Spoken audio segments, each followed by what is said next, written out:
नमस्कार दोस्तों औकात का बड़ा फर्क होता है। एक शायरी है, गलती मेरी है मुझे इतनी अहमियत दे दी तुझे, गलती मेरी है तुझे इतनी अहमियत दे दी कि तुझे तो औकात दिखाने वाला आईना देना चाहिए था। तो कमोवेश ये स्थिति होती है। कुछ छोटे जो सोच के लोग होते हैं या बहुत निम्नतम स्तर के लोग होते हैं और उन्हें कोई जगह मिल जाती है तो वो शायद पागल हो जाते हैं और दूसरों के लिए जाने क्या क्या कहने लगते हैं और वो भूल जाते हैं कि हैसियत क्या है, न उनकी शिक्षा होती है, न और बहुत सारी चीज़ें होती हैं। तो ये स्थितियाँ होती हैं। तो इसी पर बात करता हूँ कि इस समय तमाम जगह हिमाचल में और गुजरात में विधानसभा चुनाव चल रहे हैं, दिल्ली में एमसीडी के चुनाव चल रहे हैं और हरियाणा में पंचायत चुनाव चल रहे हैं, ये सब चल रहे हैं। इसी बीच देश के प्रधानमंत्री जाते हैं हिमाचल प्रदेश और वहाँ कुछ लोगों से मिलने का एक करते हैं और वो मिलते हैं तो उनके मिलने की स्टाइल से पता चलता है कि वो ऐसे मिल रहे हैं जैसे एक राजा बादशाह प्रजा से मिल रहा हो, लोगों से। और वहीं दूसरी तरफ उस परिवार की लड़की और उस परिवार का वो लड़का जब जनता से मिलते हैं तो लगता है कि हाँ, एक कोई बड़ा व्यक्ति आकर के आम जन से मिल रहा है और उसका बड़प्पन दिखाई देता है, वो आत्मीयता और प्रेम दिखाई देता है और यह दोनों तरफ से होता है। तो यह आज हिमाचल में भी देखने को मिल रहा है, महाराष्ट्र में भी देखने को मिल रहा है, देश के तमाम राज्यों में मिल रहा है। तो आप भी देखिए कि क्या अंतर है बादशाह में और वास्तविक बादशाह।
छुट्टी की स्कूल है।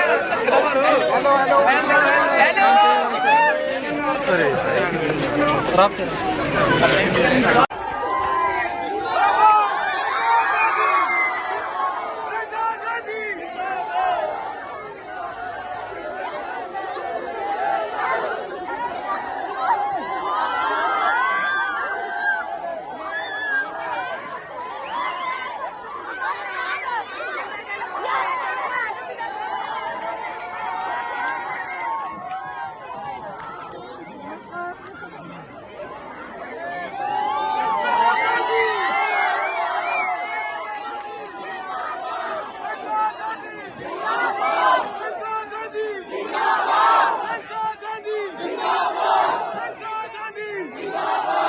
और नौजवानों, एक बात समझ लो अच्छी तरह से, इस देश में रोजगार आता कहां से है? आता कहां से? सबसे पहले तो पीएसयू से आता था। क्या थी पीएसयू? देश की संपत्ति। जो बड़ी बड़ी देश की सरकारी कंपनियां होती हैं, जिसमें सरकारी कंपनी आपको नौकरी देती थी, यहां से बहुत रोजगार आते थे। आज भाजपा की सरकार ने क्या किया है? कहते हैं गरीब के लिए चला रहे हैं ना सरकार। सच्चाई क्या है? जहां से सबसे ज्यादा रोजगार मिलता था गरीबों को, उन्हें अपने बड़े बड़े उद्योगपति मित्रों को तमाम पीएसयू बेच दिए, रेलवे बेचने की कोशिश, हर चीज को बेच दिया है। तो जो एक जगह थी जहां से रोजगार मिलता था, उसको तो बेच दिया अपने मित्रों को। अब दूसरा रोजगार कहां से आता था? छोटे छोटे व्यापार से। यहाँ पे मैं देख रही थी काफी दुकानें हैं, छोटे व्यापार हैं ये इस देश की रीढ़ की हड्डी है।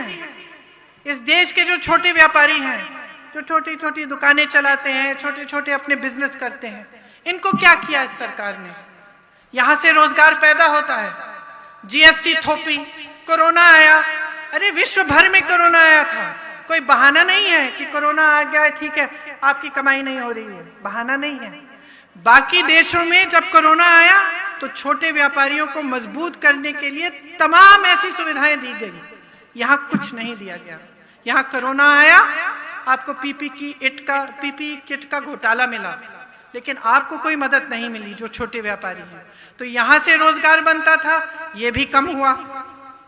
तीसरा, जैसे मैंने कहा, सरकारी नौकरियां।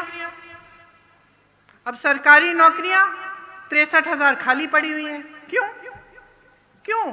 अरे पद खाली है, नौजवान खाली है, उसे पद दो ना, क्यों नहीं दिया?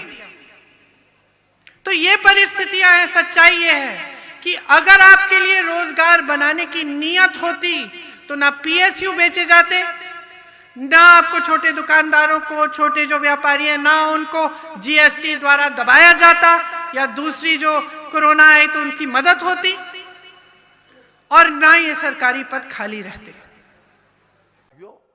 जब सरकार में निरंतरता होती है, सरकार वापस आती है, तो लोगों को भी सरकार से हिसाब मांगने का मौका मिलता है। अगर आपने मुझे 2019 में न बिठाया होता तो आप मेरे से हिसाब मांग सकते थे क्या? नहीं मांग सकते थे, कोई और सरकार आ जाती। लेकिन आपने मुझे दोबारा बिठाया 19 में, तो आप मुझे पूछ सकते, मोदी जी वो क्या हुआ, मोदी जी उसका कब करोगे? और मोदी जी को भी लगेगा भाई मुझे करना पड़ेगा।